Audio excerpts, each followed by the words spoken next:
সম্মানিত যশোরবাসী, যারা নিষেধ করতো এই 144 ধারা দিয়ে, আজ তারা কোথায় হারিয়ে গেছে? কত কায়দায় পালানোর চেষ্টা চালাচ্ছে, জনগণ পালাতে দিচ্ছে। দরবেশ বাবা পর্যন্ত দাড়ি কেটে নম হয়ে গেছে। শয়তান ওরে দেখে আর ভাবে, আল্লাহ তুমি আমারে শয়তান বানিয়েছো। এটা তো দেখতে শয়তানের মতো লাগছে এখন। এমনকি প্রশাসন পর্যন্ত ওরা চিনতে পারে না।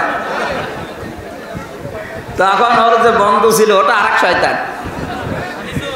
সে যাই হোক, এই শয়তান নাকি বলে যে আমার একা নেবেন, মানে ওই যে আরেক শয়তান আছে। কে ওইটা? ওই যে দরবেশ। গতকালকে অন্তর্বর্তীকালীন সরকারের প্রধান উপদেষ্টা ডক্টর মোহাম্মদ ইউনূস ঘোষণা দিয়েছে, এই দেশে আর কোনোদিন কোরআনের কথা বলতে গেলে কোনো প্রশাসন, কোনো নেতা খেতার কাছে অনুমতি নেওয়া লাগবে না। ধন্যবাদ জানাই তাকে। আল্লাহ যেন তাকে এই কথার কারণে হেদায়েত দান করে। অনেক উত্তম কথা না?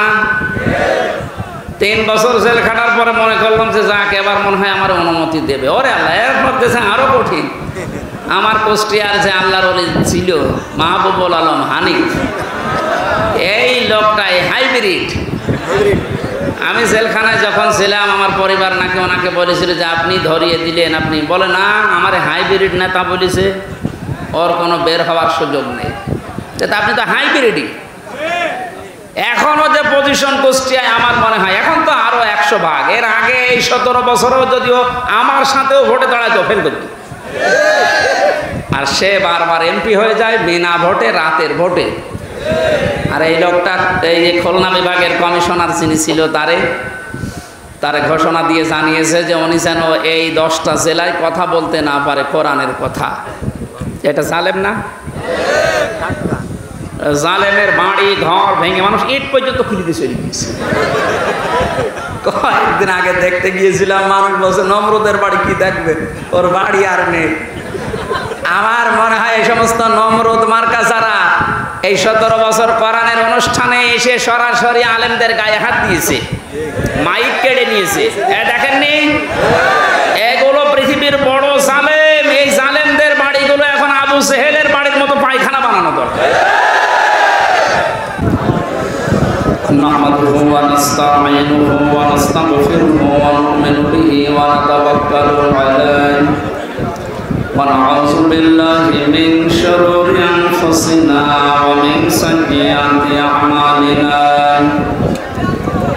من يهدي الله فلا مضل له ومن يضلل فلا هادي له ونشهد أن لا إله إلا الله وحده لا شريك له وأشهد أن محمدا عبده ورسوله الذي أرسله بالحق بشيرا ونذيرا وداعيا إلى الله بإذنه وسراجا منيرا فقد قال الله تعالى في كلامه المجيد وبرهانه التوحيد أعوذ بالله من الشيطان الرجيم بسم الله الرحمن الرحيم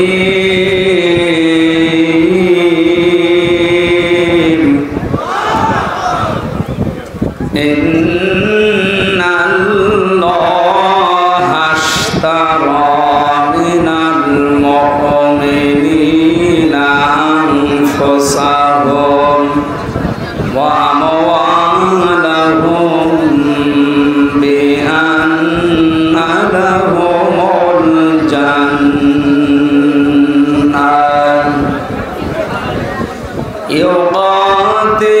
يقاتلون في سبيل الله فيقتلون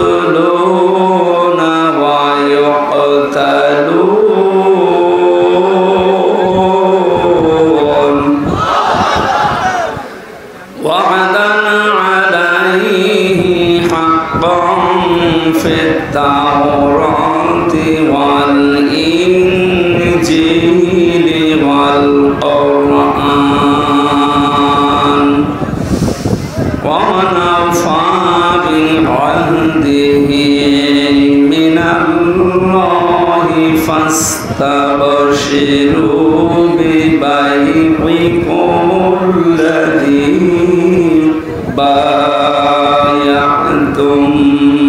به وذلك هو الفوز العظيم صدقت يا ربنا اللهم صل على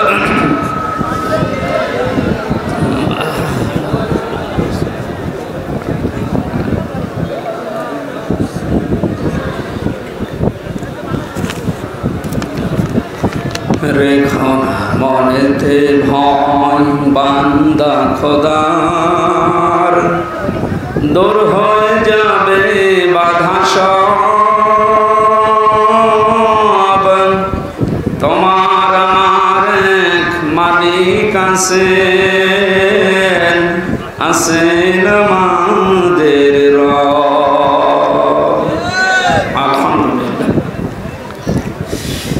বাংলাদেশের ঐতিহ্যবাহী জেলা যশোর কেশবপুর থানার অন্তর্গত চিংড়া মির্জাপুর প্রাথমিক সরকারি বিদ্যালয়ে শহীদ আল্লামা দেলাওয়ার হোসেন সাঈদী রহমতুল্লাহ আলাইহের রুহের মাগফিরাত কামনায় তাফসীরুল কোরআন মাহফিলের স্বনামধন্য সভাপতি অত্র এলাকার সর্বজন শ্রদ্ধাভাজন ব্যক্তিত্ব জনাব মাস্টার আমজাদ খান আতালাল্লাহু উমরাহু ওয়া বারাকাল্লাহু ফি হায়াতি এতক্ষণ পর্যন্ত আলোচনা রাখলেন খুলনার কৃতি সন্তান ইসলামিক চিন্তাবিদ জনাব মাওলানা রবিউল ইসলাম। আলোচনা রেখেছেন অন্যান্য উলামায়ে কেরাম। সামনে বসা মুসলমান ভাইরা, পর্দার আড়ালের সম্মানিতা মা এবং বোনেরা, প্রাণপ্রিয় যশোরবাসী, দল মত নির্বিশেষে এই অনুষ্ঠানে যারা এসেছি, এটা একটা ইবাদত চলছে এখন, যদিও কষ্ট হচ্ছে। যে ইবাদতে কষ্ট বেশি ওই ইবাদতে সওয়াব বেশি হয়। সুতরাং আজকে যে কষ্ট পাচ্ছেন মনে করবেন আমি দুইটা তাফসীর শুনলে যেরকম সওয়াব পেতাম আজকে একটাই তাই হবে ইনশাআল্লাহ। বিশ্বনবী মসজিদে নববীতে প্রবেশ করে দেখলেন কিছু মানুষ আল্লাহর কোরআনে কারীম নিয়ে আলোচনা করছে। বাম দিকে তাকিয়ে দেখলেন কিছু মানুষ জিকির করছে। আল্লাহর নবী বলেন দুইটা দল ভালো কাজে আছে, সবচাইতে উত্তম কাজে আছে যারা কোরআন নিয়ে চিন্তা ভাবনা করছে। অতএব বিশ্বনবী নিজে তাদের ভেতরে বসে পড়লেন শ্রোতা হয়ে। আপনি চিন্তা করেন তো এই অনুষ্ঠানের দাম এখন কোন জায়গায় গিয়ে পৌঁছিয়েছে। আমাদের নবী মুহাম্মদ রাসূলুল্লাহ সাল্লাল্লাহু আলাইহি ওয়াসাল্লাম যদি বেঁচে থাকতে আর এই যশোরের কেশবপুরের এই চিংড়া মির্জাপুর এলাকা দিয়ে যদি হেঁটে যেতেন, কোরআনের ইজ্জতে এখানে তিনি শ্রোতা হয়ে বসে পড়তেন। এরকম একটা দামি জায়গায় আল্লাহ আমাদেরকে বসাবেন, বলেন আলহামদুলিল্লাহ। যার রুহের মাগফিরাত কামনা করার জন্য তাফসীর মাহফিল এলাকার যুবকেরা দিয়েছে। বাংলাদেশের দ্বিতীয় স্বাধীনতা আমরা যেটা বলছি, যে যুবকদের মাধ্যমে আল্লাহ আমাদেরকে দিলেন, জালেমের এই জুলুম নিঃশেষ করে ইসলামের একটা সূর্য উঠতে যাচ্ছে বাংলাদেশে। যে যুবকগুলো নিজের জীবন পর্যন্ত দিয়ে গেলেন, আল্লাহ ওই যুবকদেরকে শাহাদতের সর্বোচ্চ মাকাম যেন দান করে। ইহুদি খ্রিস্টান সহ দাদা বাবুদের টাকা পয়সা খেয়ে অনেকে এখন উল্টাপাল্টা কয়েকদিন ধরে বলতেছে যে শহীদ আবু সাইদ, শহীদ মুগ্ধ, শহীদ আবু রায়হান সহ পুলিশের এই পিছন ভ্যান থেকে যে উপর থেকে একটা ছেলেকে ফেলে দিয়েছিল শহীদ ইয়ামেন, এখনো শহীদ হয়নি মনে হয়, শহীদ হয়ে গেছে। এই দৃশ্য থেকে তাম দুনিয়ার মানবতা কান্না করেছে। কি অবস্থা বলেন তো, উপর থেকে মনে হচ্ছে কুকুরের বাচ্চা ফেলে দিচ্ছে। এরপরও জীবন পর্যন্ত দিয়ে যারা আমাদেরকে এই স্বাধীনভাবে চলাফেরা করার একটা পরিবেশ দিয়ে গেলে তাদের রুহের মাগফিরাত কামনার জন্য এলাকার যুবকেরা এই আয়োজনে আঞ্জাম দিয়েছে আপনাদেরকে নিয়ে আমরা খুশি হয়ে আল্লাহর কাছে দোয়া করবো। ওয়াকালা রাব্বুকুম উদউনি আস্তাজিব লাকুম, তিনি জানিয়েছেন আমার কাছে দোয়া করো, আমি ডাকের সাড়া দেব। সুতরাং তার কথা অনুযায়ী আমরা দোয়া করব। আজকে আসলে বের হয়েছে অনেক আগে, রাস্তাঘাটের অবস্থা এবং দূরও একেবারে কম না। গতকালকে সে সিরাজগঞ্জে ছিলাম, ওখান থেকে বাড়ি থেকে এখানে সারাদিন সারা রাত প্রায় গাড়িতে আসে। তারপর আল্লাহ সুস্থভাবে আমাদেরকে পৌঁছিয়ে দিয়েছেন, বলছে আলহামদুলিল্লাহ। কোরআনে কারিম উপস্থাপন যেভাবে করতে হয় আমরা ওইভাবে কোরআন থেকে শিখে বলতে চাই। আল্লাহ পাক বলেন কিতাবুন উনজিলা ইলাইকা ফালা ইয়াকুম ফি সাদরিকা হারাজুম মিনহু লিতুনযিরা বিহি ওয়া যিকরা লিল মুমিনিন। এই একটা কিতাব আপনাকে আমি দিয়েছি, একটু আওয়াজ বাদ দেন। কোরআনের কথা আরম্ভ হলে কথা বলা জায়েজ নেই, চুপ করে থাকা এবং শোনা দুইটাই ওয়াজিব। দুইটাই কি? সুতরাং আপনি ওয়াজিব তরক করলে বেতের নামাজ ছেড়ে দিলে যেমন গোনা হয়, এখানে এখন কথা বললে অন্তত যতক্ষণ কোরআন আমি চালাবো এবং যদি না শোনেন আপনার গোনা হবে। ওয়াজিব তরক করা, ওই জন্য একেবারে নীরব নিস্তব্ধ হয়ে যায়। পৃথিবীতে কিতাব, এই যে কিতাবুন, এই একটাই মাত্র কিতাব আল্লাহ তার নাম দিয়েছেন কোরআনে কারীম। পৃথিবীতে অন্য যা আছে এগুলো কিতাব নয়, কিতাবের ব্যাখ্যা। এগুলো কি? কারণ একটা কিতাব ফেরেশতারা চেনে, পৃথিবীর কোনো কিতাব আর ফেরেশতারা চেনে না। আমরা এখন এই দেশে, বিশেষ করে বাংলাদেশ, ভারত, পাকিস্তান, এই তিনটা দেশে যারা দায়ী আল্লাহর কাজ করি, অধিকাংশগুলো টেনে বলি, যে যেদিকে আছে ওই দিকে টেনে নিয়ে যায় না। কোরআন কিভাবে প্রচার করা লাগে আল্লাহ এই আয়াতে শিখিয়েছে। আল্লাহ তাআলা বলেন কিতাবুন, এই একটা মাত্র কিতাব, উনজিলা ইলাইকা, যেটা আপনার প্রতি আমি নাজিল করেছি। তাহলে এই আয়াত দ্বারা বোঝা যায় পৃথিবীতে কিতাব আল্লাহ পাঠিয়েছেন শুধুমাত্র একটা। আর এখন দুনিয়ায় যত আছে এগুলো আর কিতাব নয়, কিতাবের ব্যাখ্যা। কি বলেন তো? এ পর্যন্ত শেষ না, আমি যে কথা বলি ওখান থেকে একটা শিক্ষা নিয়ে আসি, নিরপেক্ষ দৃষ্টি নিয়ে আপনি দেখবেন। কিতাব আল্লাহ বললেন কয়টা বলেন তো? সবাই বলেন। রাসূলুল্লাহকে আল্লাহ আদেশ দিচ্ছেন, ইয়া আইয়ুহার রাসূল বাল্লিগ মা উনজিলা ইলাইকা মির রাব্বিক, হে নবী আপনাকে আমি যে কিতাব দিয়েছি ওই কিতাব, আপনার প্রতি যেটা আমি নাজিল করেছি ওইটা আপনি বাল্লিগ, তাবলিগ করেন, প্রচার করেন, ওটা মানুষের ভেতরে পৌঁছিয়ে দেন। তাহলে এই আয়াত আর এই আয়াত, এই দুইটা সামনে রাখলে এক বাক্যে বলা যাচ্ছে আল্লাহর পক্ষ থেকে আমাদের কাছে যেটা এসেছে তার নাম কোরআন শরীফ। বলেন কি? ওয়া ইল্লাম তাফআল ফামা বাল্লাগতা রিসালাতা, আপনি যদি কোরআনের তাবলিগ না করেন, কোরআন প্রচার না করেন, কোরআনের প্রসার না ঘটান, রিসালাতের যে বিশাল দায়িত্ব নিয়ে আপনাকে আমি পাঠিয়েছিলাম ওইটা আপনি পালনই করেননি। আমি জানি কোরআন প্রচার করতে গিয়ে বহু সমস্যার সম্মুখীন হবেন, বাধা আসবে, যেটা 17 বছর আমি পেলাম। এই যশোরে কতদিন পর্যন্ত আমারে আসতে দেয়নি।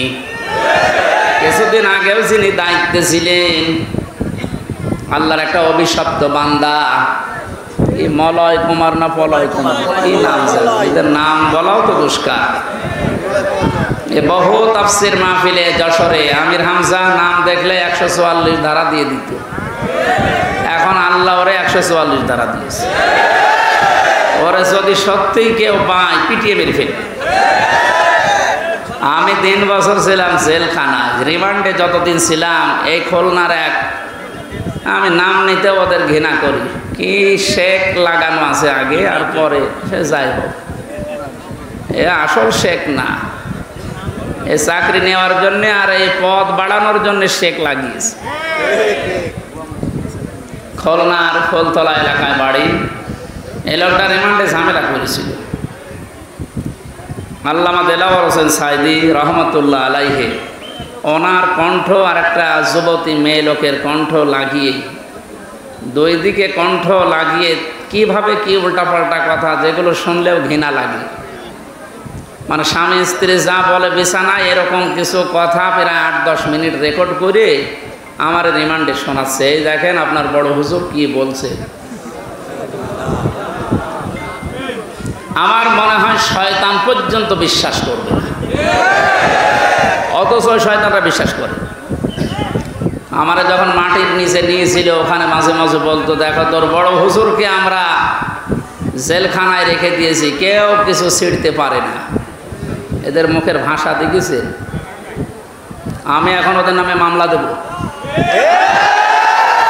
শুধু একটা দুইটা না। আমারে ধরার পরে বলেছিল আমরা যা বলতে বলছি যদি না বলেন আপনার নামে 50টা মামলা দেব। এরপরও আমার বাবার কাছ থেকে 10 লাখ টাকা নিয়েছে। এই কাউন্টার টেরোরিজমে যারা ছিল ওই সময় আসাদুজ্জামান, শেখ ইমরান, এরপরে আতিকুর রহমান, ডিসি মান্নান সহ আমি নাম জানি না অনেকের, কারণ আমার তো চোখ বান্ধা হাত বান্ধা, কিছুই চিনতাম না। ওখানে যে দেখতাম যে জিজ্ঞাসা করে নাম কি, ওই রকম বলতো। আমার বাবা সহজ সরল মানুষ, গ্রাম্য মানুষ, আপনাদের এই গ্রামের মতো আমাদের গ্রামে বাড়ি, কুষ্টিয়া জেলার হালসা। এই শয়তানরা 10 লক্ষ টাকা বাবার কাছ থেকে নেওয়ার পরে আবার তারপরের দিন আবার মামলা দিয়েছে, অথচ আমি কিছু জানি না। আমি তো আছি মাটির নিচে রিমান্ডে, এদিকে আমার বাবার কাছ থেকে এভাবে টাকা নিতে আসে। কিছুদিন যাবার পরে শুনলাম যে মামলা আরেকটা দিয়েছে। এবার বলছে যা যা বলতে বলছে যদি না বলেন 50টা মামলা দেব, আর এক একটা জেলায় এক একটা, প্রতিদিন আপনি শুধু ঘোরাফেরা করেন। অথচ নিজে নিজে আমার মাঝে মাঝে বলতো যে আপনি কিছু জানেন না, তাও জানি, কিন্তু বলা লাগবে। বলেন তো কোন জুলুমে ছিলাম আমি? একা মাটির নিচে ঘর, দুনিয়ার কেউ জানে না কোথায় আছি, আর ওরা ওই শয়তানগুলো সব চারিদিকে 8-10 জন বসা। ও চেহারা দেখার তো কায়দা নেই, মাঝে মাঝে চোখ খুলে দিত, একটু দেখতাম যে এই তো টাটকা সব শয়তান বসে আছে। এদের নামে এখন একটা দুইটা 50টা, যেমন আমারে বলেছিল এদের নামে 500 করে মামলা দেওয়া দরকার। শয়তানরা এবার টেনে বস। আমরা বেশি করবো না, ভাই না কবতুম ফাকিবু বিমিসলি মা উকিবতুম বি। আল্লাহ বলেন যতটুকু ওরা নিয়েছে অতটুকু প্রতিশোধ নাও। এতটুকুও যদি যা করেছেন 17 বছরে যদি এতটুকু করা হয় টিকতে পারবেন না। তারপরও আমাদের যিনি দায়িত্বে আছেন আমিরে জামাত, আমাদের মাথার মনি যিনি ডাক্তার শফিকুর রহমান, ভদ্রলোকের সাথে আমিও 4 দিন ছিলাম জেলখানা কাশিমপুর কেন্দ্রীয় কারাগারে। লোকটার আচরণ ব্যবহার দেখেছিলাম।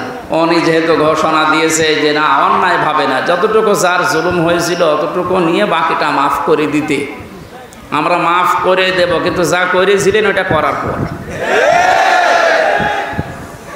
কারণ একেবারে যদি বাবা শাহজালাল সব হালাল এটা করে দে, তো শয়তানরা আবার মাজা তুলে দাঁড়িয়ে আবার আমাদের কষ্ট দেবে। নূহ আলাইহিস সালাম দোয়া করেছিলেন একেবারে শেষে, আর যখন না পারলেন বললেন অকালা নূহ রব্বি লা তাদার আলাল আরদি মিনাল কাফিরিনা দাজ্জারা। হে আল্লাহ এদেরকে আর জমিনে তুমি দাঁড়াতে দিও না, এদের চিহ্ন পর্যন্ত আর রাখার দরকার নেই, এদের আন্ডা বাচ্চা পর্যন্ত যেন দুনিয়ায় না থাকে। ইন্নাকা ইন তাযারহুম ইয়াউদিল্লু ইবাদাকা ওয়ালা ইয়ালিদু ইল্লা ফাজিরান কাফারা। কারণ এই শয়তান যেটা জন্ম দেবে ওইটা আরেক শয়তান হবে। এই জন্যে বলছি আল্লাহ রাব্বুল আলামিন নবী যখন দোয়া করতে পেরেছিলেন, আমরা তো সাধারণ মানুষ, ওনাদের মতো ইমান, তারপর ওনারা বরদোয়া দিয়েছে যে আল্লাহ একটা আন্ডা বাচ্চা পর্যন্ত যেন না থাকে, কারণ থাকলে সেটা শয়তান হবে, ও যেটা জন্মাবে সেটা আরেক শয়তান হবে। ওই দিকে তাকিয়ে বরদোয়া করছি। আপনি যা করেছিলেন ওইটার হিসাব এখন কিন্তু আপনাকে দেওয়া লাগবে। সম্মানিত যশোরবাসী, যারা নিষেধ করতো এই 144 ধারা দিয়ে, আজ তারা কোথায় হারিয়ে গেছে, কত কায়দায় পালানোর চেষ্টা চালাচ্ছে, জনগণ পালাতে দিচ্ছে।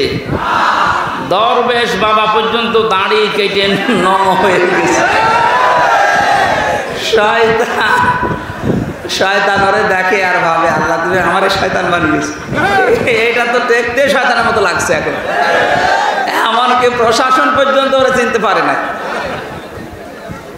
তখন ওর যে বন্ধু ছিল ওটা আরেক শয়তান। যাই হোক, এই শয়তান নাকি বলে যে আমার একা নেবেন মানে ওই যে আরেক শয়তান আছে।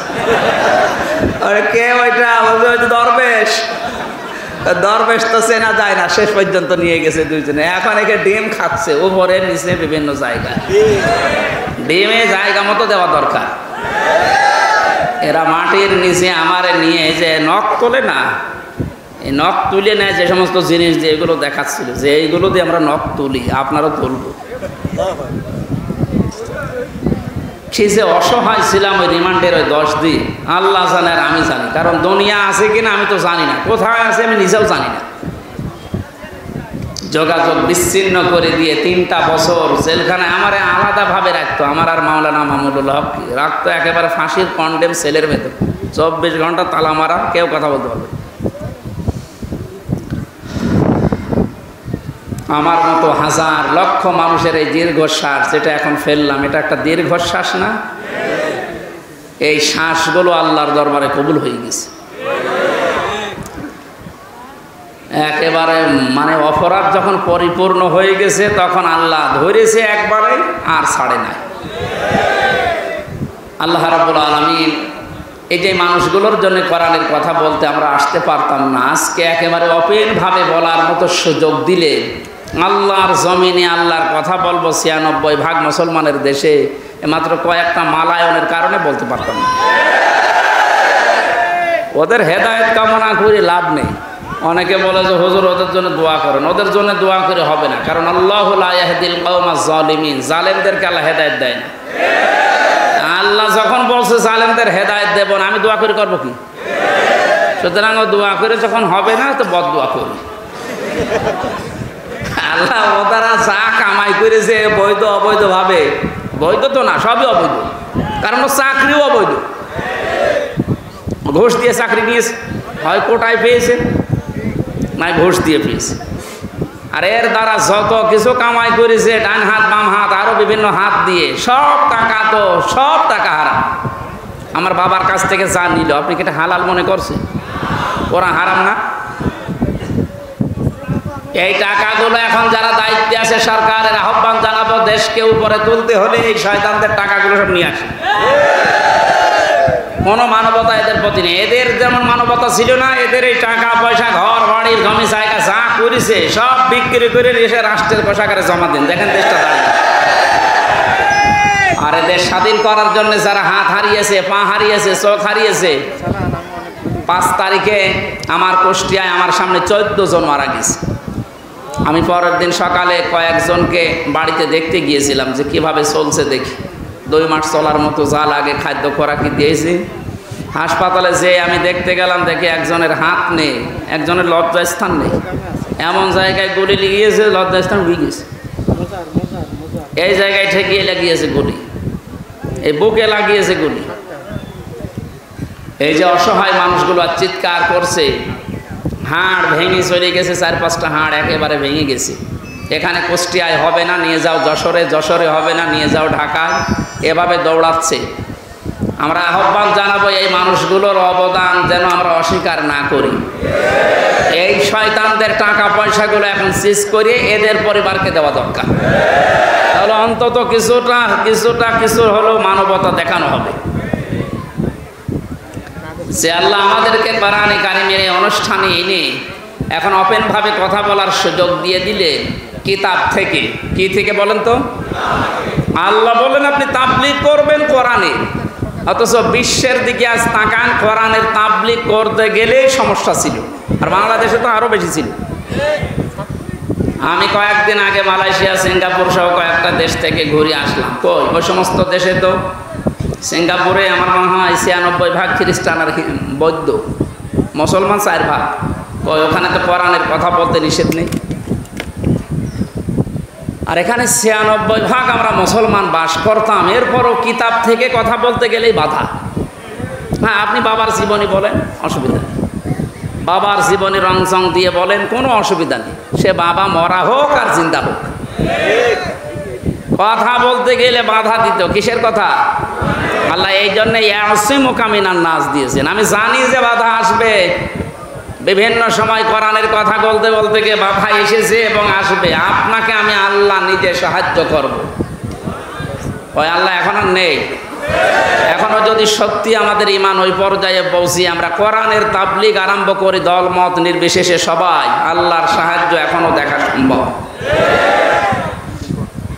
ইন্নাল্লাহা লা ইয়াহদিল কওমাল ফাসিকিন, ইন্নাল্লাহা লা ইয়াহদিল কওমাল কাফিরিন। আল্লাহ বলেন, কাফের যারা সত্যকে জানার পরে গোপন করে রাখে, এরা হচ্ছে এক প্রকার কাফের। কাফের মানে গোপনকারী। কাফের মানে কি? এই জন্য মুসলমানদের ভেতরে অনেক নামধারী কাফের এখন আছে, যারা সত্যকে সত্য জানার পরও এখনো গোপন করছেন। ইহুদি খ্রিস্টানদের টাকা পয়সা খেয়ে সত্যটা বলতে চাচ্ছেন না, আপনি আর এক ধরনের কাফের।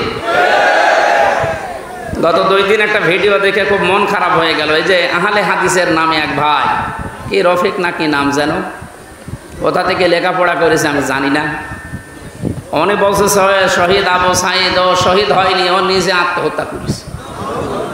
হাজার হাজার মানুষ ওখানে যেয়ে উনি বুক পেতে দিল। আরে ভাই, বুক মানুষ এমনি পেতে দেয়? কত বড় কঠিন অবস্থায় ছিল এই মানুষগুলো, আপনি টের পাচ্ছেন? এই 17 বছর লক্ষ লক্ষ যুবকেরা লেখাপড়া করে 5 ক্লাস ফার্স্ট, এরপরও কোটার কারণে, এই জালেমদের কারণে চাকরি পায়নি। যারা 5 পয়েন্ট হয়ে চাকরি হয় না, 2 পয়েন্টে চাকরি হয়ে যাচ্ছে। গোপালগঞ্জের দৃশ্যগুলো দেখেননি? কি কারবার চলছিল! এই জালেমের সামনে নিজের জীবন দিয়ে জুলুম থেকে মুক্ত করার জন্যে উনি জীবনটা দিল। আর আপনি এখন শহীদ বলতে রাজি না? কি আর একবার মরে দেখানো লাগবে? কোরআনের কথাগুলো খুব খেয়াল করে শোনেন তো। হয়তো আপনি এইভাবে চিন্তা করেননি। যারা আলেম আছে তাদেরকে বলছি, ওয়ালা তাকুলু লিমান ইয়াকতালু ফি সাবিলিল্লাহি আমওয়াত বাল আহইয়াউ ওয়ালাকিন লা তাশউরুন। সূরা বাকারা 154 নম্বর আয়াতে আছে, আল্লাহ বলেন, কেউ এ কথা বলবি না। শুধু হামজা বলবি না তা না, শুধু ওই রফিককে আল্লাহ বলেন না, ওই রফিক তুই বলবি না তা না, কেউ বলবি না এই কথা। ওয়ালা তাকুলু, বহু বচন। দুনিয়ায় কোনো মানুষ যেন এ কথা না বলে, লিমান ইয়াকতালু ফি সাবিলিল্লাহি আমওয়াত, যারা আমি আল্লাহর জন্য জীবন দিয়েছে এই মানুষগুলো মারা গেছে, এ কথা কেউ বলবি না। এ নোটিশ দিয়েছেন কে? কারণ কথা বলে মানুষ কি দিয়ে? মুখ দিয়ে কথা বলে। এই জন্য আল্লাহ মুখের ওপরে নোটিশ দিলেন, কেউ বলবি না দুনিয়ায় এই কথা যে ওরা মারা গেছে। ওরা মারা যায়নি, বালা হায়াউন, বরং ওরা জিন্দা, জীবিত। ওয়ালাকিন লা তাশউরুন, কিন্তু তোরা টের পাস না। এই কথাটা আমি বানালাম।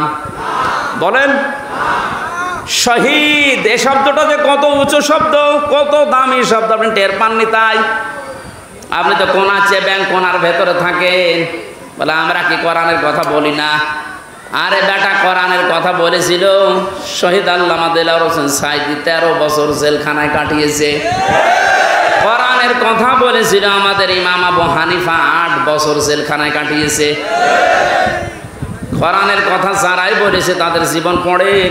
সাইয়্যিদ কুতুব রহমতুল্লাহ আলাইহি শহীদ, কোরআনের কথা বলার কারণে জেলখানায়, ফাঁসির মঞ্চে গেছে, জেলখানায় বসে তাফসিরে ফি জিলালিল কোরআন লিখেছে।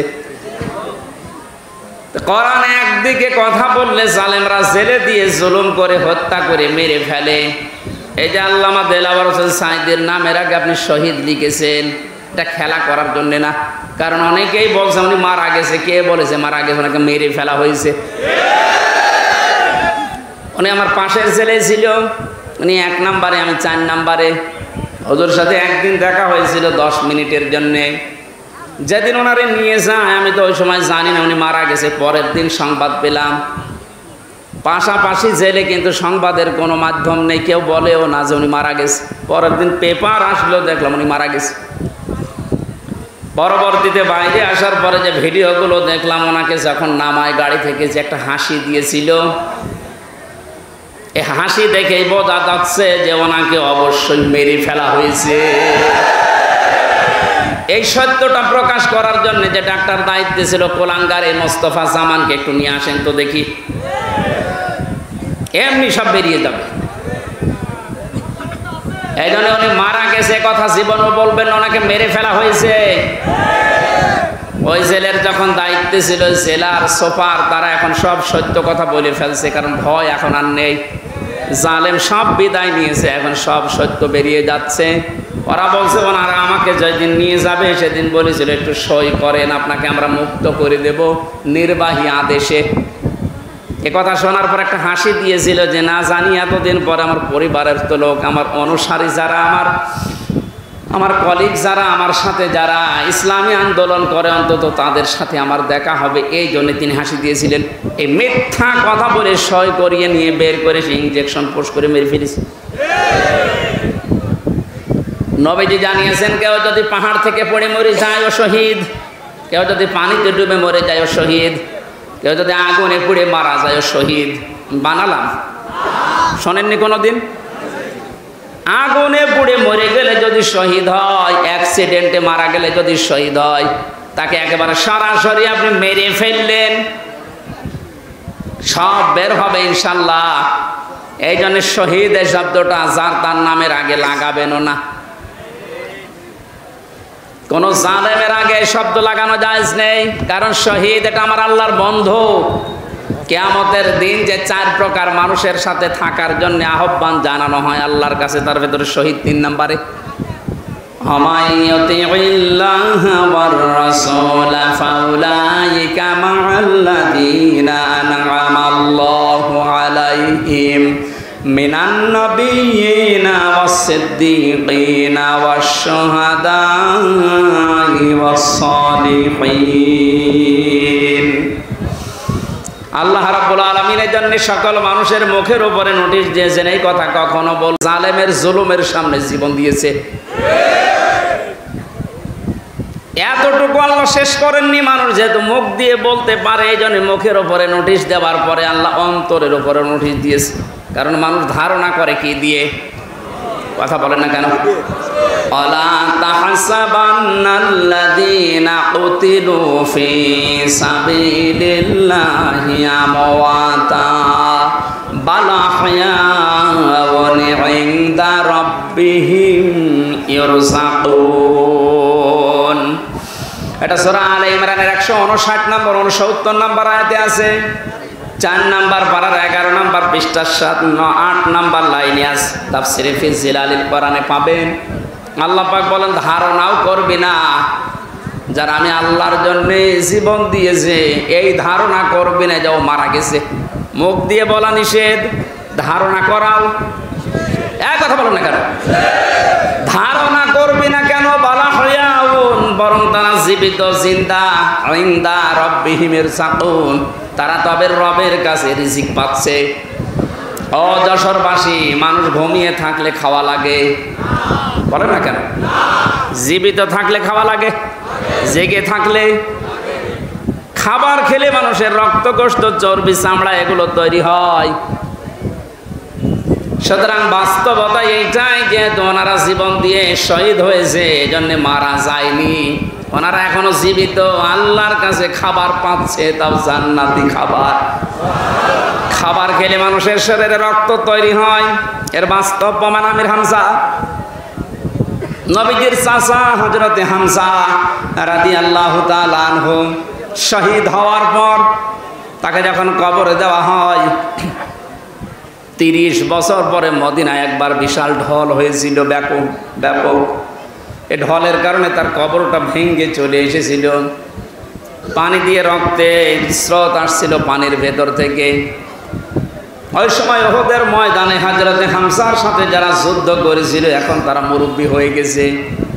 রক্ত অনুসন্ধান করতে গিয়ে দেখে 30 বছর আগে উহুদের ময়দানে মুহাম্মদ রাসূলুল্লাহর চাচা হযরতে আমির হামজার যেখানে কাফেররা আঘাত করেছিল ওই জায়গা দিয়ে এখন ফেনকি দিয়ে তাজা রক্ত বের হয়ে আসছে।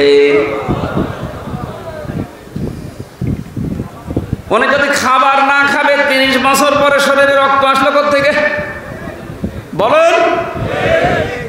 30টা বছর কবরে আছে, এরপরও ফিনকি দিয়ে রক্ত বের হচ্ছে ওই জায়গাগুলো দিয়ে। তার মানে আল্লাহর কোরআনের আয়াত 100 ভাগ সত্য যে উনি জীবিত এবং শহীদরা আল্লাহর কাছে আল্লাহ নিজে তাদেরকে খাওয়ান।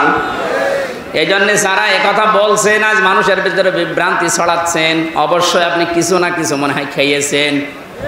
ইহুদি খ্রিস্টান দাদা বাবুদের কাছ থেকে কিছু হয় খেয়েছেন, নাই গাঁজা খেয়েছেন। তাও যেমন তেমন গাঁজা না, মিয়াদ উত্তীর্ণ গাঁজা। তাছাড়া এই কথা কেউ বলতে পারে ও কিসের আলেম হয়েছে আমি তো বুঝি না। কোরআনের স্পষ্ট আয়াত এগুলো। সূরা বাকারার 154 নম্বর আয়াত, সূরা আলে ইমরানের 169 নম্বর আয়াত। আরো দেখানো লাগবে আপনাকে 93টার উপর আয়াত আছে শুধু শহীদদের মর্যাদার কথা বলতে গিয়ে আল্লাহ। আর তারা এখন উল্টাপাল্টা ছড়াচ্ছে। এই যেহেতু টাকা পয়সা পাচ্ছে, কারণে জালেমদের তো টাকার অভাব নেই।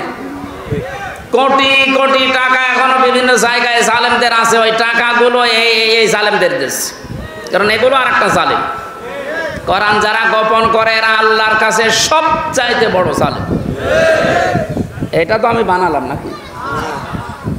ওমান আযলামু মিম্মান কাতামা শাহাদাতান ইনদাহু মিনাল্লাহ আমাল্লাহু বিগাফিলিন আম্মা তা'মালুন। সূরা বাকারা প্রথম নাম্বার পারা 20 নাম্বার পৃষ্ঠার 13 নাম্বার লাইনের 140 নাম্বার আয়াতের প্রথম অংশে আছে।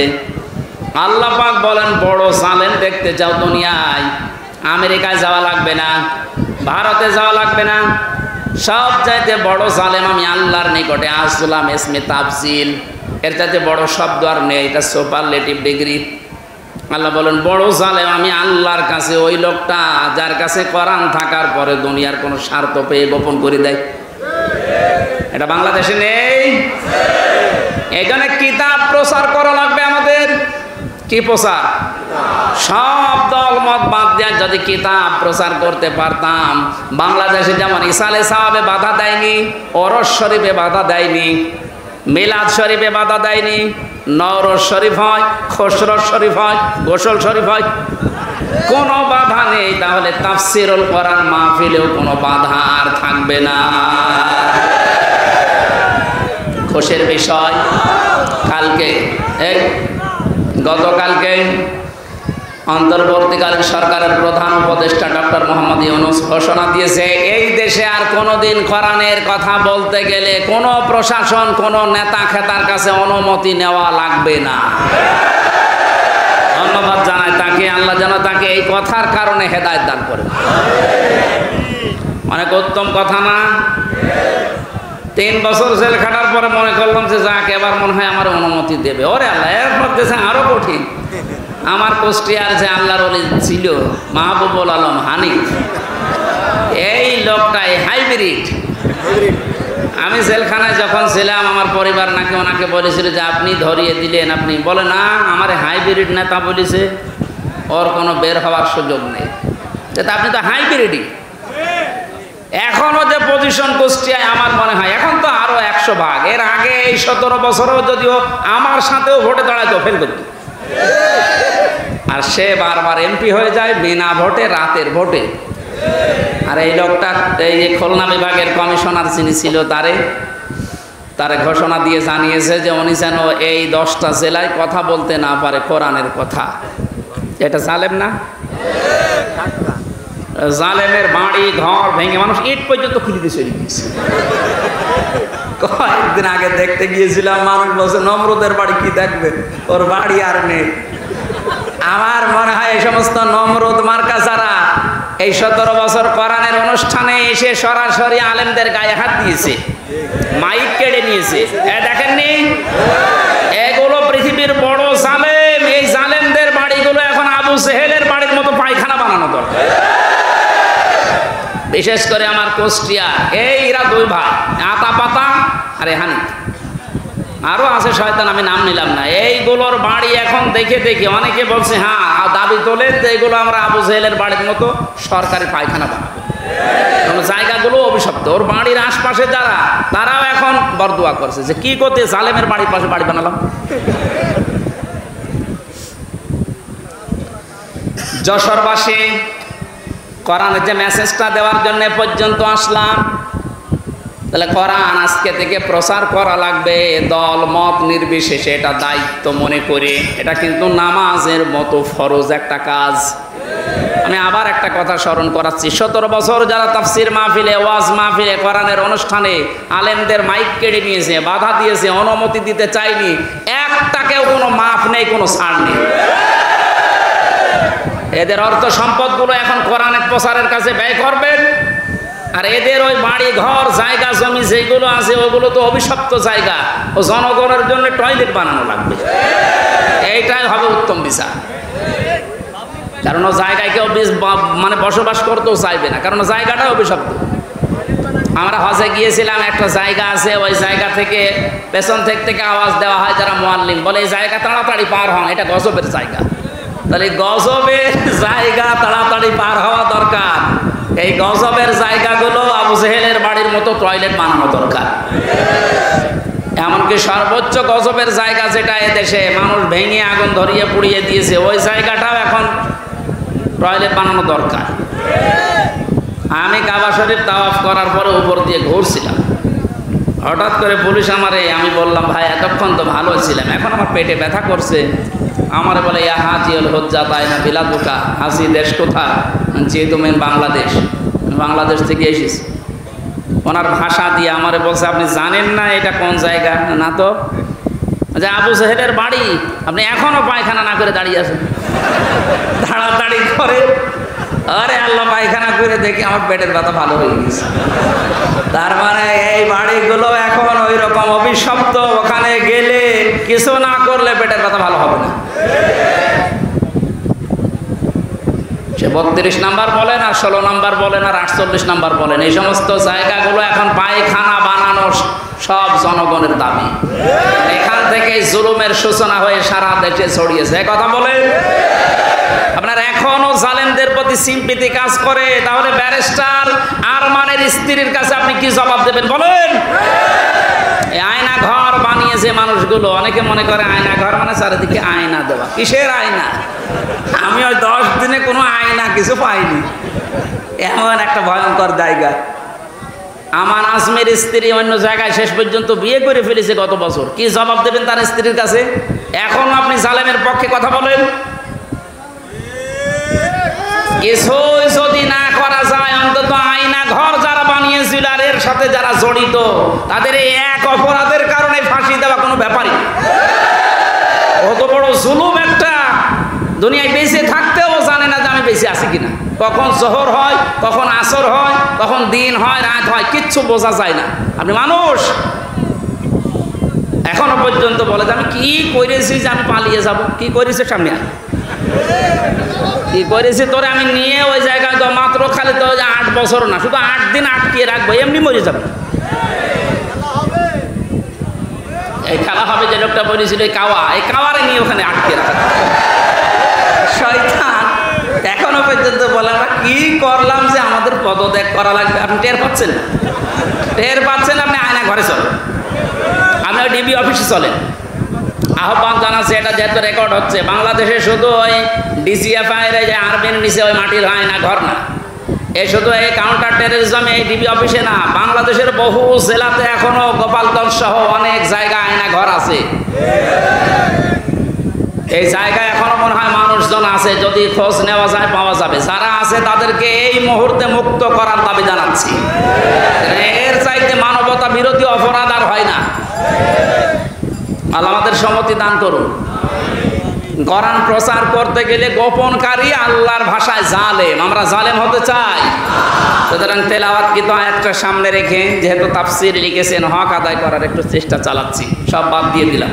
আপনারা তাফসীরে ফি জিলালিল কোরআন আর ইবনে কাসির এই দুইটা একটু যদি পান, সূরা আরাফের এই প্রথম 1, 2, 3 আয়াত একটু দেখে নেবেন, তাহলে আমার এই কথাগুলোর অর্থ খুঁজে পাবেন। সূরা আত-তাওবা 111 নম্বর আয়াত, একটা মাত্র আয়াত পড়েছি। দেখি আমরা আয়াতের ভেতরে কি পাই। জবান খুলে পড়েন। এই একটু বসেন, আপনারা অনেকক্ষণ বসে আছেন, অনেকের বিভিন্ন জায়গায় যেতে মনে বলছে না। আর একটু সময় দেওয়া যাবে না?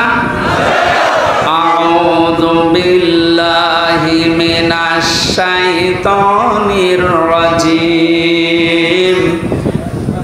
বিসমিল্লাহির রহমানির রহিম।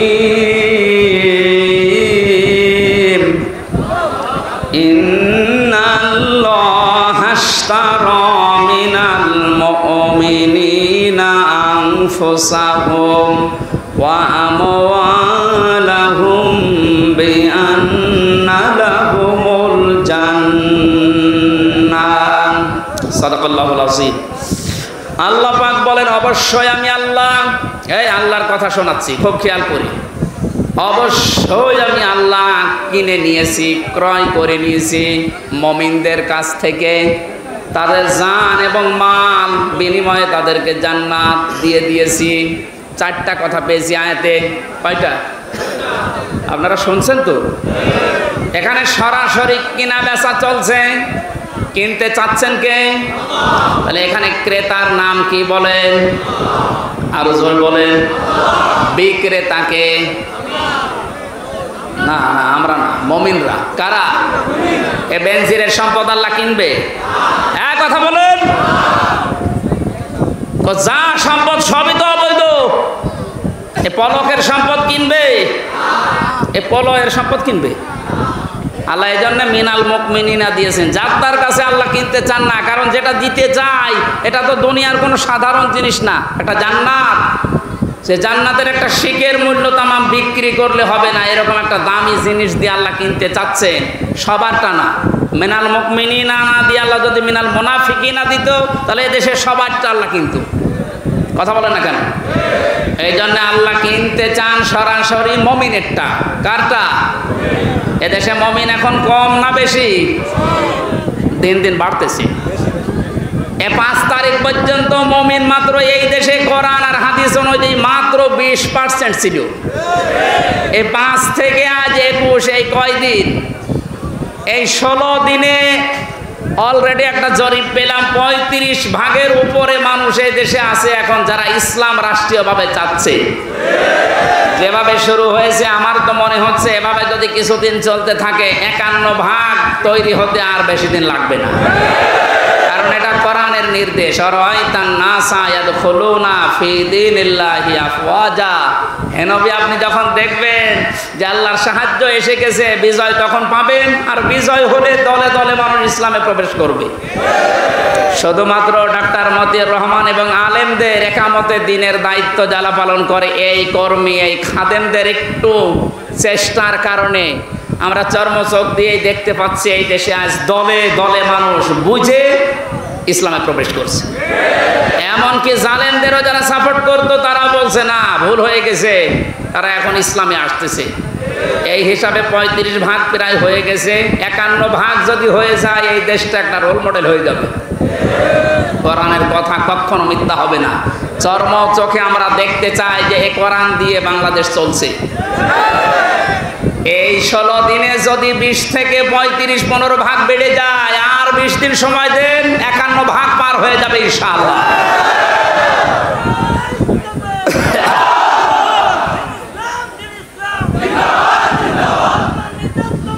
সম্মানিত ভাইরা, এদেশ এই 53 বছর বহু মানুষ চালিয়েছে, আমরা দেখলাম নাকি দেখলাম না?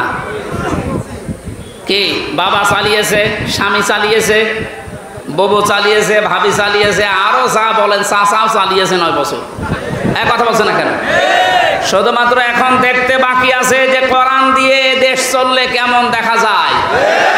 এটা আমরা দেখতে চাই না। কারা কারা কোরআন দিয়ে দেশ চলুক দেখতে চায় দেখি? লিল্লাহি তাকবীর।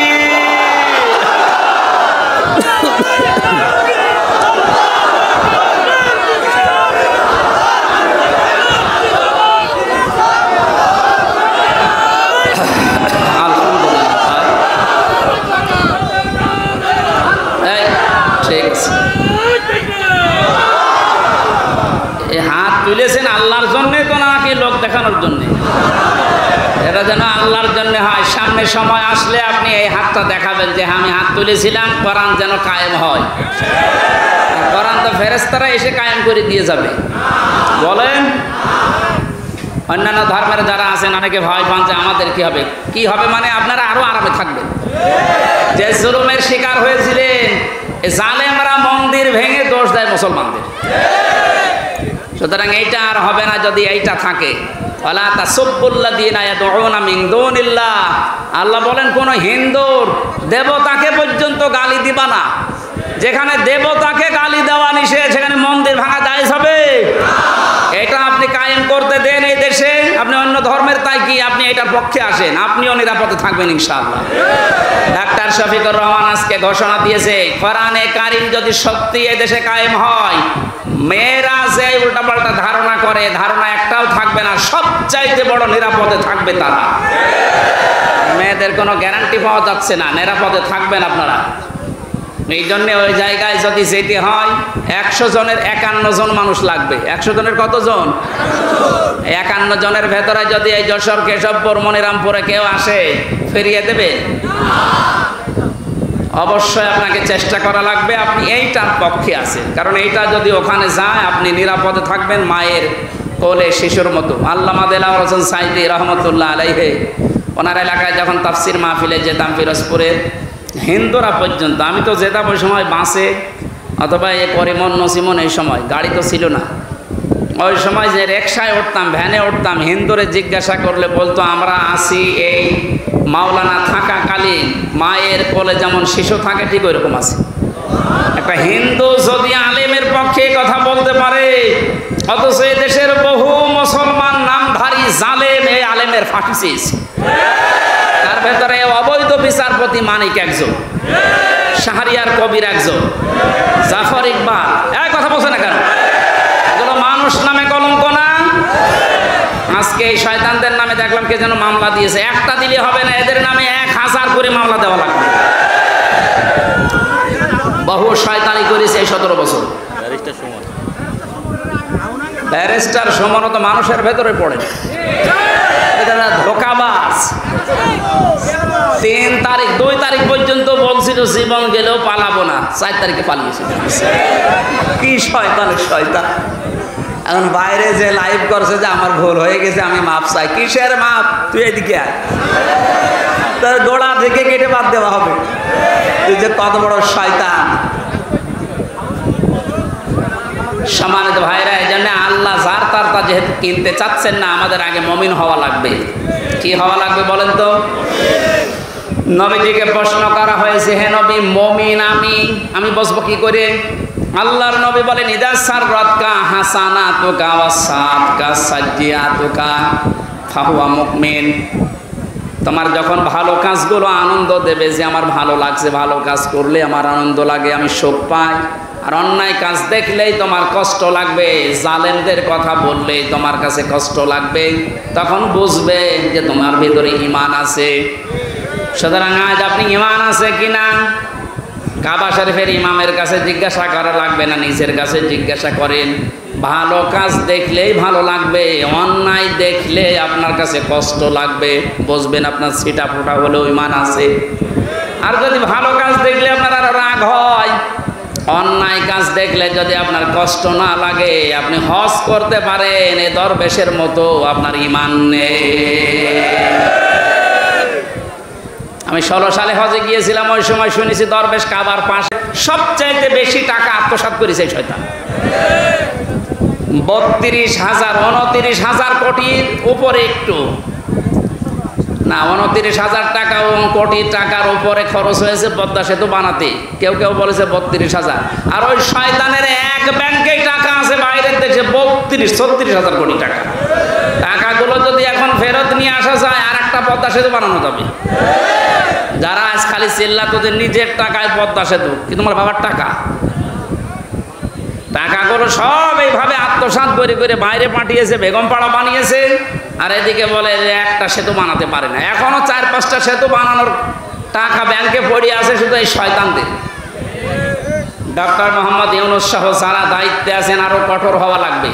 এই শয়তানদের টাকাগুলো নিয়ে এসে এখন জনগণের কাজে লাগেন। এই রাস্তা দিয়ে আসা যাচ্ছে না, এই রাস্তা তো সোনায় সোহাগা হওয়া লাগবে।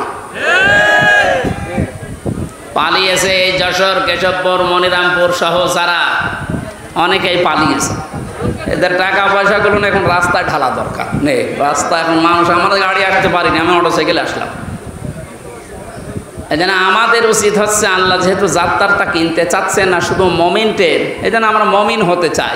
আপনি দেখবেন আপনি মমিন আছে কিনা। ভালো কাজ দেখলে আপনার আনন্দ লাগবে, অন্যায় দেখলে আপনার খারাপ লাগবে। প্রথমে আল্লাহ কিনতে চেয়েছেন দাম হিসাবে, যেটা আপনি দিয়ে কিনবেন তার 1 নম্বরে আনফুসাহুম ওয়া আমওয়ালাহুম, জান এবং মাল। জান কিনতে চান আল্লাহ। যেহেতু আল্লাহ পাক নিজে এখানে ক্রেতা, অবশ্যই তিনি দেখে শুনে কিনবেন। পচা, অবৈধ, নাপাক এরকম জিনিস কিনবেন। এই জন্য আমাদের জীবন যেন নাপাক হয়ে না যায় জালেমদের মতো, আমাদের জীবন যেন অবৈধ হয়ে না যায়, আমাদের জীবন যেন উল্টাপাল্টা লাইনে চলে নষ্ট হয়ে না যায়, পয়সে না যায়। পাক পবিত্র তাজা টাটকা জীবন আমরা তৈরি করতে চাই। জীবন যদি কেউ পবিত্র করতে চায় তাহলে 2টা পদ্ধতি আছে। 1 নম্বরে তার জীবনে কোরআন থাকা লাগবে, 2 নম্বরে তার জীবনটা রাসূলের পাবন্দি হওয়া লাগবে। 2 নম্বরে আমওয়ালাহুম, তার মাল আল্লাহ কিনতে চায়। মাল মানে যেটা পালিয়েছে, আবুল কালাম, কি নাম জানো? আবুল মাল, কামাল। আবুল মাল তো কবরে, আবুল মাল আর কামাল না। আমার আল্লাহ যেটা জানিয়েছেন, মালের ব্যাখ্যা আমি পেয়েছি তাফসিরে 5 প্রকার। এই পৃথিবীতে সর্বোত্তম মালের পরিচয় দিয়েছেন রাসূলুল্লাহ। আদ-দুনিয়া কুল্লুহা মাতাউন ওয়া খায়রু মাতাউদ দুনিয়া ইমরাতুস সালিহা। নবীজি বলেন পৃথিবীর সব কিছুই সম্পদ, এর ভেতরে উত্তম সম্পদ, উত্তম মাল হচ্ছে এই পৃথিবীর নেককার আল্লাহওয়ালা মেয়ে মানুষ। মেয়ে মানুষ আল্লাহ হওয়ার জন্য শুধু বোরকা পরা, নামাজ পড়ায় শেষ না, পারিবারিক জীবনে তাদের আচরণ হবে মা ফাতিমাতুজ জোহরার মতো, হযরতে খাদিজাতুল কুবরার মতো। 6 জন নারীর জীবনে নিয়ে একটা বই লিখেছিলাম জেলখানায় থাকতে, যে আপনাদের আদর্শ হওয়া লাগবে যদি উত্তম নারী হতে চান। নবীজির ভাষায় যেটা উত্তম সম্পদ, তাহলে এই 6 জন নারীকে অনুসরণ করা লাগবে। মা বোনেরা যারা এসেছেন, পারিবারিক জীবনের আজ হাজারো অশান্তির মূল কারণ মেয়েদের ছোট মনের কারণে। এরা মনটা যদি একটু উদার করে, পারিবারিক জীবনটা আমাদের একজনের জান্নাত হয়ে যাবে। এবং যারা দায়িত্ব পালন করে পুরুষেরা, তাদের সাপোর্ট পাওয়ার জন্য মেয়েদের ভূমিকা পারিবারিক জীবনে অনেক বেশি। আল্লাহ ফাতিমাতুজ জোহরার মতো সাহায্য করার তৌফিক দিন। সম্মানিত ভাইরা, আমরা আয়াতটা শেষ করে যাব ইনশাআল্লাহ। যারা দাঁড়িয়ে আছেন এরা কারা? অনেকক্ষণ সময় আসলে মাওলানা রবিউল কথা বলেছে। এ কয়েকদিনের আয়োজনে মাত্র এই অনুষ্ঠান সাজিয়েছে যুবকরা। এই এলাকা দেখছি, যা আসলাম দেখলাম গরিব এলাকা। আপনাদের 1টা টাকা হলেও যেন কোরআন প্রচারে থাকে, তাহলে এই টাকার হিসাব আল্লাহর কাছে আর দেওয়া লাগবে না। এই জন্য আপনাদের সাহায্য যেহেতু চাচ্ছে, আপনাদের উচিত 2টা-5টা টাকা এখানে দেওয়া। হ্যাঁ, যারা যাচ্ছে অবশ্যই তাদের কাছে আপনার সর্বোচ্চটা দিয়ে দেবেন। এই জানতে একটু তাড়াতাড়ি করেন। আল্লাহুম্মা 20-22 কিলো হবে। মাতব কাটছে, এই মোনাজাতটা করে দেন ভাই। আমরা তো মুসাফির অবস্থায় আছি এবং এখনো মজলুম অবস্থায় আছি। এখনো 24 ঘন্টা অনেক জালেমের কারণে আতঙ্কিত হয়ে আছি। গতকালকে একটা গোপন সংবাদ শুনলাম, বাংলাদেশের এক জেলার ডিসি নাকি কিছু কিলার ভাড়া করেছে, ইসলামপন্থী কিছু মানুষকে ছুরি মারবে গোপনে গোপনে। এই চিন্তা করি। আল্লাহ যেন এই জুলুম থেকে এবং এই ভয়ঙ্কর অবস্থা থেকে আমাদেরকে বাঁচান। আল্লাহুম্মা আমিন। লা ইলাহা ইল্লা আনতা সুবহানাকা ইন্নী কুনতু মিনাজ জালিমিন। আল্লাহ তাআলা দিনের বেলায় হাজারো কাজ বাদ দিয়ে তোমার বান্দা বান্দিরা এখানে বসে আছে। তোমার কোরআন থেকে যা বলার চেষ্টা করেছি, বোঝানোর চেষ্টা করেছি, এদেরকে বুঝিয়ে আমল করার তৌফিক দাও।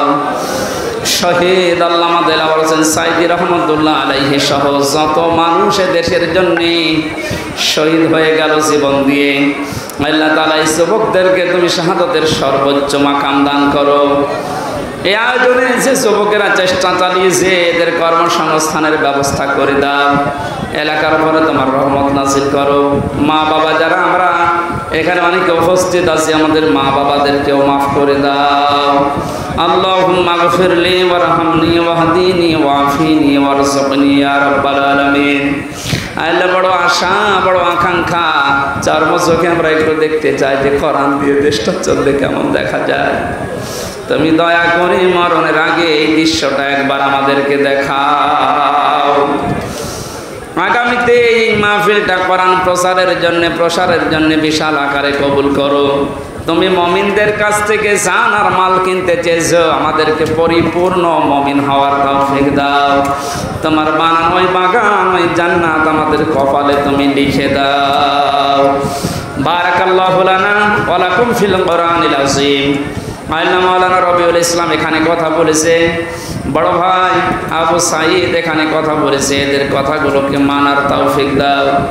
শ্রদ্ধাভাজন সভাপতি মাস্টার আমজাদ খানকে মঞ্জুর করো। যত মানুষ মনের ভেতরে কামনা বাসনা নিয়ে আসি, আমাদের জায়েজ আশাগুলো পূর্ণ করে দাও। আমার কণ্ঠটাকে তুমি ভালো রাখো, কোরআনের সঠিক কথাগুলো সহজ সরল ভাষায় বলার সুযোগ দাও। রব্বুল আলামিন, কিয়ামতের আগে এই দেশে আর জালেমদেরকে তুমি ফিরিয়ে দিও না। আলহামদুলিল্লাহি রাব্বিল